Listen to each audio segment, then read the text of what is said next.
Masjid Al-Muhajirin yang berada di Desa Gondangan, Kecamatan Jogonalan, Klaten terbakar pada Selasa 31 Mei 2022 kemarin. Api juga merembet hingga ke aula Desa Gondangan yang berada tepat di sampingnya. 2 unit pemadam kebakaran dengan jumlah personil 8 orang diturunkan untuk membantu warga. Terkait kronologi dan juga penyebabnya akan dilaporkan oleh rekan Ibnu Dwi Tamtomo, reporter dari Tribun Solo yang sudah siap dengan informasinya. Silakan rekan. Terima kasih rekan Dea.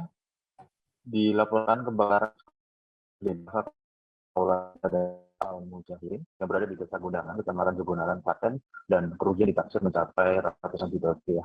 Kebakaran bermula dari gudang Masjid Al-Mujahirin yang berada di Duku Sumbersari, Desa Gundangan, Kecamatan Jogonalan, Klaten, terjadi sekitar pukul 9.30 pagi dan akhirnya merembet hingga ke aula Desa Gundangan yang berada tepat di sampingnya. Dugaan sementara penyebab kebakaran adalah akibat konsleting listrik. Saat ditemui di lokasi kejadian, Kepala Desa Gondangan, yakni Minta Yulianto Asmoro, kepada tribunsolo.com menyampaikan bahwa kebakaran ini menghanguskan sebagian bangunan aula dan masjid dan beberapa bagian di masjid begitu.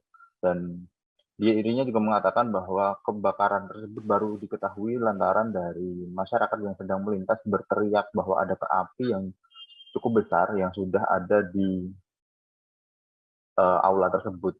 Dan saat mendengar itu, sontak dia langsung keluar dari kantornya dan melihat ternyata api memang sudah cukup membesar di bagian aula. Dan dari aula yang berukuran kurang lebih sekitar 11 kali 7 meter itu terbakar kurang lebih sekitar 50% begitu di bagian atapnya saja.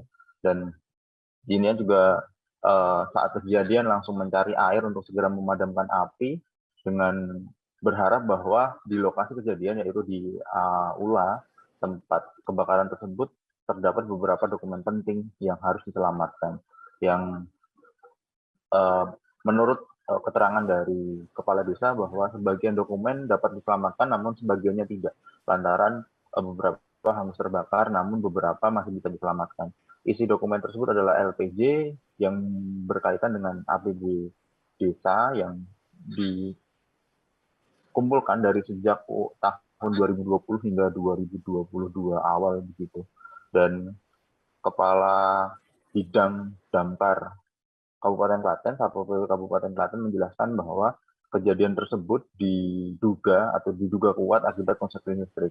Jadi akibat pemasangan kabel yang tidak sesuai dengan standar begitu, ukuran kabel, terus pemasangan komponen-komponen kabel untuk mengalirkan listrik itu tidak sesuai, ditambah dengan jumlah beban yang harus ditanggung oleh kabel tersebut mengakibatkan kabel tersebut hangus terbakar, akhirnya merembet ke bagian gudang di masjid tersebut, sehingga bertemu dengan bahan atau barang yang mudah terbakar membuat api cepat membesar. Dan bersyukurnya tidak ada korban jiwa akibat kejadian tersebut lantaran di aula ataupun di masjid sedang tidak ada kegiatan. Dan untuk kegiatan kemarin, Damkar menerjunkan 2 unit beserta 8 tugas tim damkar dalam kurun waktu kurang dari 15 menit, sekitar 10 menit begitu, tim damkar sudah bisa mengevakuasi peralatan dan sudah bisa memadamkan api tersebut. Pendinginan kurang lebih sekitar 30 menit, namun Sumino, Kepala Bidang Damkar, menyatakan bahwa untuk kualitas bangunan apakah masih bisa dipergunakan ataupun tidak, nanti membutuhkan investigasi lebih lanjut lantaran api yang membakar atau api yang terjadi cukup besar sehingga dimungkinkan akan merusak struktur bangunan yang ada. Dan apabila tetap dipaksakan, nanti ditakutkan ada korban jiwa akibat runtuhnya atau kerusakan akibat runtuhnya bangunan tersebut akibat setelah kebakaran. Dan di masjid sendiri ada ruangan sekitar 7 kali 7 meter persegi yang rusak akibat kejadian tersebut, sedangkan di aula ada ruangan 7 kali 11 meter begitu. Dan untuk kerugian, Sumino menjelaskan bahwa kurang lebih total kerugian sekitar 300 juta. Dan setelah dijabarkan 200 juta itu adalah kerugian material yang ada di masjid karena ukuran bangunan masjid jauh lebih besar, beserta karpet dan beberapa peralatan yang berada di masjid itu terbakar. Sedangkan untuk di aula membakar beberapa dokumen peralatan kerja sekaligus bangunan. Berikut rekan dia. Baik, terima kasih rekan Ibnu untuk laporan Anda dari Klaten, Jawa Tengah. Selamat kembali bertugas. Ikuti terus update terbaru dari sosial media Tribun Jateng.